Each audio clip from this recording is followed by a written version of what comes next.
Bismillahirrahmanirrahim. Hamdanillah wa musalliyan wa musalliman ala sayyidina wa habibina Muhammad ibn Abdillah wa ala alihi wa sahbihi wa mawalahu ba'du. Sahabat-sahabat yang kami cintai, hari ini sebentar lagi insyaallah ba'dal maghrib kita akan memasuki hari raya Idul Fitri. Saya ucapkan selamat memasuki hari raya Idul Fitri. Semoga kita betul-betul fitri, betul-betul suci dengan ditempa ibadah di bulan Ramadan 1441 kali ini. Amin ya rabbal alamin. Ikhwan, dalam kesempatan kali ini supaya ada manfaatnya, saya ingin berbagi tentang perkara-perkara yang biasanya dilakukan oleh sebagian kaum muslimin, namun perkara-perkara tersebut kurang baik atau bahkan keliru di mata syariat Islam. Untuk bersingkat waktu, di sini saya sudah menulis beberapa perkara yang kadang-kadang dilakukan oleh sebagian kaum muslimin, sementara perkara tersebut merupakan perkara yang kurang baik atau bahkan keliru. Yang pertama, mengisi malam hari raya di tempat-tempat belanja. Jadi seperti yang kita saksikan, utamanya di negara kita, negara Indonesia ini, kalau sudah malam hari raya, yang rame bukan masjid, yang rame bukan musola, tetapi yang rame itu tempat-tempat belanja, mal-mal, pasar-pasar. Ini merupakan sesuatu yang kurang baik dilakukan oleh sebagian kaum muslimin. Ya ikhwan, di malam hari raya kita disunahkan oleh Rasulullah SAW untuk mengisi malam hari raya dengan ibadah, bertakbir, bertahmid, berzikir, kita isi dengan sholat-sholat sunnah dan lain sebagainya. Bukan malah kita mengisi mal-mal, pasar-pasar. Itu sesungguhnya sangat menyalahi apa yang disunahkan oleh Rasulullah SAW. Itu yang pertama. Kemudian yang kedua, termasuk persoalan yang keliru dilakukan oleh sebagian kaum muslimin kalau sudah hari raya, yaitu membeli dan mengenakan pakaian baru khusus untuk hari raya seakan-akan disunahkan. Ya ikhwan, jadi kita ketika akan sholat hari raya Idul Fitri ataupun Idul Adha, memang disunahkan oleh Rasulullah SAW untuk mengenakan pakaian bagus. Tapi ingat, bukan baru ya, bagus. Artinya kita disunahkan untuk mengenakan pakaian yang paling bagus yang sudah kita miliki sebelumnya, tanpa harus membeli pakaian baru. Kalau misalnya itu hanya dijadikan sebagai kebiasaan biasa, tanpa menisbatkannya kepada Rasulullah, ya mungkin bisa ditolerir.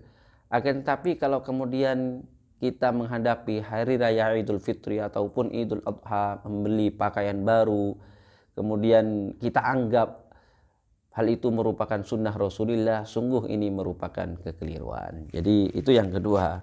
Yang ketiga ikhwan, banyak dari kaum muslimin ketika sudah hari raya Idul Fitri ataupun Idul Adha bersalam-salaman dengan yang bukan mahram, laki perempuan yang bukan mahram. Seharusnya di hari raya, baik hari raya Idul Fitri ataupun Idul Adha, kita melaksanakan perkara-perkara yang membuat Allah ridho kepada kita. Bukan malah kita melaksanakan sesuatu yang Allah murka kepada kita. Termasuk bersalaman laki perempuan dengan yang bukan mahram. Dalam hal ini Rasulullah SAW bersabda, kata Rasulullah, la an yuta'ana rajulun fi ra'sihi bimikhyatin min hadidin khairun lahu min an yamassa imra'atan ajnabiyah. Kata Rasulullah, sungguh seorang lelaki ditusuk kepalanya dengan jarum yang terbuat dari besi itu masih lebih baik kata Rasulullah, daripada kita bersalaman laki perempuan, perempuan laki dengan yang bukan mahramnya. Dengan lelaki ajnabi ataupun dengan perempuan ajnabiyah.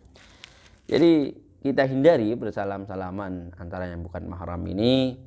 Ya, kita cukup bersilaturahim saja kepada mereka supaya kita tidak mengundang murka Allah Subhanahu wa taala. Naudzubillah min dzalik. Itu yang ketiga. Kemudian yang keempat, ikhwan. Jadi ini utamanya di desa-desa, banyak ikhwan akhwat yang masih berstatus bertunangan sudah boncengan dengan tunangannya. Jadi ada tunangan perempuan, kemudian bersilaturahim kepada mertuanya, atau yang dalam bahasa Madura disebut dengan main telas. Nah, ini tunangan perempuan ketika keluarganya sudah pulang, dia dibiarkan menetap di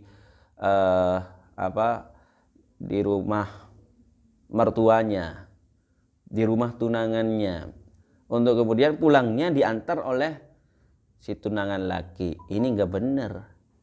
Tidak benar ya kawan. Yang namanya masih tunangan itu masih belum halal. Baru seorang perempuan itu halal bagi seorang laki ketika seorang laki sudah mengucapkan qabiltu nikahaha, dan setelah dinikahkan oleh wali daripada tunangan perempuannya. Kalau masih belum qabiltu nikahaha, meskipun sudah tunangan, itu masih belum dihalalkan. Ini mohon kepada bapak ibu yang memiliki anak dalam status bertunangan, tolong ini dijaga, jangan sampai mengundang murka Allah Subhanahu wa taala. Kemudian ada perkara yang kelima yang biasanya ini dilaksanakan oleh sebagian kaum muslimin menyambut hari raya Idul Fitri dengan membakar petasan. Ini kurang baik juga ya ikhwan. Kita dilarang oleh agama kita, agama Islam, untuk tabzir. Jelas kalau kita membakar petasan itu sangat mubazir. Innal mubazirina kanu ikhwana syayatin. Orang-orang yang mubazir itu saudaranya setan. Nah, jadi kita hindari ini, kita isi hari raya baik Idul Fitri ataupun Idul Adha dengan perkara-perkara yang diridhai oleh Allah Subhanahu wa taala. Kemudian yang keenam ya ikhwan, kadang-kadang ada sebagian kaum muslimin menganggap menyambung silaturahim hanya sunnah pada saat Idul Fitri. Jadi kalau dalam bahasa Madura, amain telas, silaturahim, perak bektun telasan. Ini kurang bagus juga. Silaturahim itu disunahkan oleh Rasulullah bukan hanya ketika hari raya Idul Fitri, tetapi di waktu-waktu yang lain kita disunahkan untuk bersilaturahim. Jadi hanya silaturahimnya pas hari raya Idul Fitri, ini nggak benar ini. Kemudian yang ketujuh, di sini saya menulis termasuk kekeliruan yang dilakukan oleh sebagian kaum muslimin, tidak menyambung silaturahim kepada yang hari raya tahun sebelumnya tidak membalas silaturahim. Jadi kita silaturahim di hari raya Idul Fitri, kemudian yang kita bersilaturahim kepada mereka tidak membalas silaturahim kita. Kemudian kita mengatakan, ya sudah, tahun yang akan datang kita nggak akan datang ke mereka yang nggak membalas silaturahim kita. Ini tidak benar ya kawan. Sebab ikhwan al-aizza, kita bersilaturahim bukan karena untuk dibalas silaturahmi kita ini, tetapi kita bersilaturahim karena perintah dari Allah Subhanahu wa taala. Karena kita melaksanakan sunnah Rasulullah sallallahu alaihi wasallam, bukan karena untuk dibalas. Nah, oleh karena itu 14 abad yang lalu Sayyiduna wa Habibuna Muhammad sallallahu alaihi wasallam beliau bersabda, sabdanya begini. Kata beliau, "Laisal wasilu bil mukafi, innamal wasilu man idza quti'a rahimu wasal." Bukanlah menyambung tali silaturahim yang saling balas membalas. Jadi kalau yang saling balas membalas itu, kata Rasulullah, itu wajar. Nah, seperti itu bukan menyambung silaturahim yang sempurna. Yang paling sejati, kata Rasulullah, menyambung silaturahim adalah apabila kita silaturahim namun orang yang kita silaturahim kepadanya tidak membalas, tetapi kita tetap memaksa untuk menyambung silaturahim kita dengan orang tersebut, itu merupakan menyambung silaturahim yang sesungguhnya, yang sejati. Itu yang keberapa? Yang ketujuh ya. Kemudian di sini yang kedelapan, setelah sholat Id langsung pulang atau tidak mengikuti dan mendengarkan jalannya khutbah, baik Idul Fitri ataupun Idul Adha. Ini sementara orang dari kaum muslimin habis sholat Idul Fitri ataupun Idul Adha langsung pulang ke rumah masing-masing. Mereka tidak mengikuti jalannya khutbah, tidak benar. Jadi ya ikhwan, sholat Idul Fitri disunnahkan, kemudian juga khutbah disunnahkan, mendengarkan khutbah disunnahkan. Jadi mari untuk besok ini kita bukan hanya melaksanakan sholat Idul Fitri, tetapi juga mendengarkan khutbah Idul Fitri. Itu yang kedelapan. Yang kesembilan, hanya sholat jamaah sholat Idul Fitri, sedangkan sholat fardu khususnya sholat subuh di hari itu tidak berjamaah. Ini yang banyak dilakukan oleh kaum muslimin. Hanya perhatian untuk sholat jamaah Idul Fitri ataupun Idul Adha. Sementara sholat-sholat fardunya mereka tidak perhatian untuk sholat jamaah. Padahal sholat Idul Fitri ini hanya sunnah. Berjamaah sholat Idul Fitri hanya sunnah. Sholat Idul Fitri bisa dilaksanakan di rumah. Nah, dan juga sholat jamaah ini Al-Imam Nawawi mengatakan sholat jamaah untuk sholat fardu ini hukumnya bukan hanya sunnah tetapi fardu kifayah. Ya meskipun sebagian ulama yang lain dari kalangan mazhab Syafi'i mengatakan sunnah, tetapi Al-Imam An-Nawawi, dan ini yang dipakai di dalam mazhab Syafi'i, beliau menyatakan bahwa berjamaah untuk sholat fardu itu hukumnya bukan hanya sunnah tetapi fardu kifayah. Jadi ya ikhwan, yang lebih penting adalah sholat jamaah untuk sholat fardu.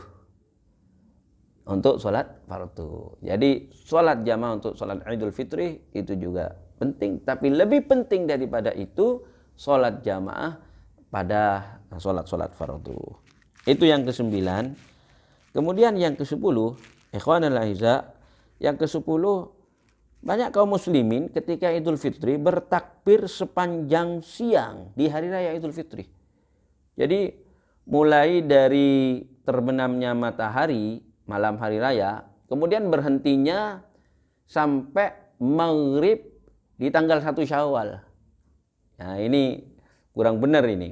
Ya meskipun ada ulama yang menyatakan bahwa batasan waktunya adalah sampai terbenamnya matahari di tanggal 1 Syawal. Ada yang menyatakan seperti itu. Tetapi pendapat yang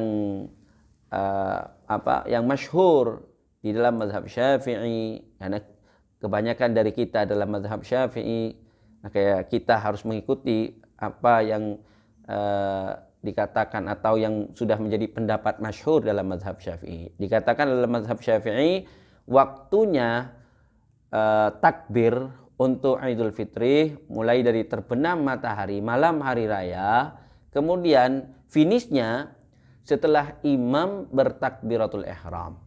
Jadi Allahu Akbar bertakbiratul ihram imam untuk sholat Idul Fitri, maka saat itulah kita sudah tidak disunahkan untuk bertakbir. Jadi sehabis sholat Idul Fitri sudah tidak ada takbir lagi.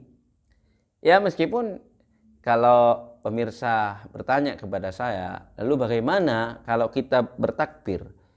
Ya, memang hukumnya tidak ada masalah, bagus juga.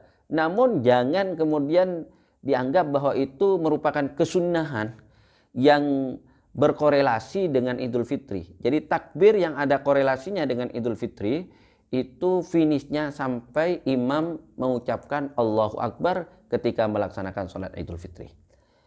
Itu merupakan 10 perkara yang biasanya dilakukan oleh kaum muslimin, sementara perkara tersebut merupakan perkara yang kurang baik atau bahkan keliru, Semoga pada Idul Fitri besok ini kita bisa menghindari 10 perkara yang sudah saya terangkan ini, dan sekali lagi semoga kita oleh Allah Subhanahu wa taala dijadikan hambanya yang betul-betul fitrih, betul-betul suci, dan puasa ataupun zakat fitrah ataupun bacaan Al-Quran, sholat tarawih kita, ibadah-ibadah kita yang lain yang sudah kita laksanakan selama bulan Ramadan tahun 1441 ini, semoga diterima oleh Allah Subhanahu wa taala.